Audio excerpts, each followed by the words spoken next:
They say beauty is a gift, but for me, it was a curse. A curse that brought pain, jealousy, and betrayal into my life. My name is Amara. I was just 17 when I realized that the one who should protect you can sometimes become your worst enemy. My mother died while giving birth to my younger brother, who didn't even survive the night. I was only 6, but I remember everything. Her last smile. Her last breath. My father cried like a child. And after that night, everything changed. We were alone. Just Daddy and me. He tried his best. He made my hair every Sunday morning. He plaited it badly, but I never complained.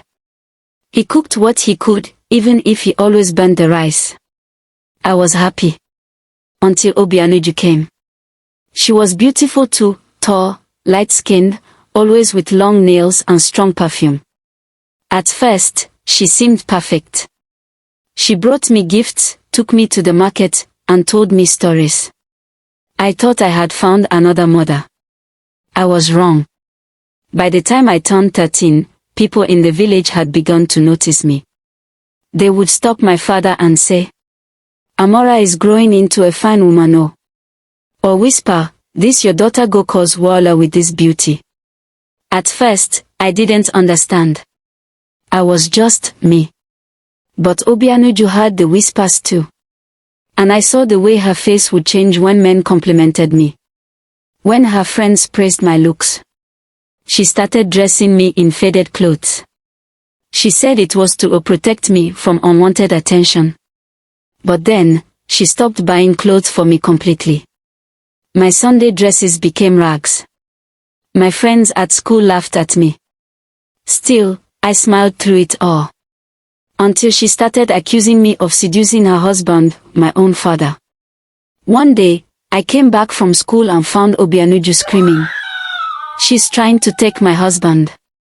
She walks around this house like a witch." She slapped me. I looked to my father, hoping, praying he would stop her. But he looked away. That day, something broke inside me.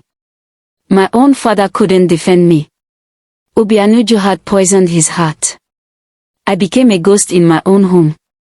She locked the kitchen and fed me once a day. She stopped me from attending school. She told my teachers I was sick. I spent my days sweeping, cooking, scrubbing floors, while she painted her nails and watched TV. One rainy afternoon, I was sent to fetch water. I was barefoot, cold, and tired. That's when I met Mr. Kolechi. He was new in the village, a young, kind man who had just been posted as a teacher. He asked, "Why haven't I seen you in school?" I didn't answer. But the tears in my eyes told him everything. From that day on, he would leave books under a tree near the stream, wrapped in nylon for me to find. Every week, I read. I studied. I escaped, if only in my mind. Then one day, he said, "Amara, there's a scholarship. A big one. If you pass the test, you can go to boarding school, escape this place." I studied harder than ever. At night, I lit a tiny lamp with palm oil and read until my eyes hurt. I applied for the scholarship in secret. The letter came. I had won. I screamed with joy. For the first time in years, I saw a future beyond pain. But Obianuju found the letter before I could show my father. That night, she poured kerosene on my clothes and lit them on fire. She tore the admission letter into shreds and said, "You think you can leave me behind? Go and sleep outside."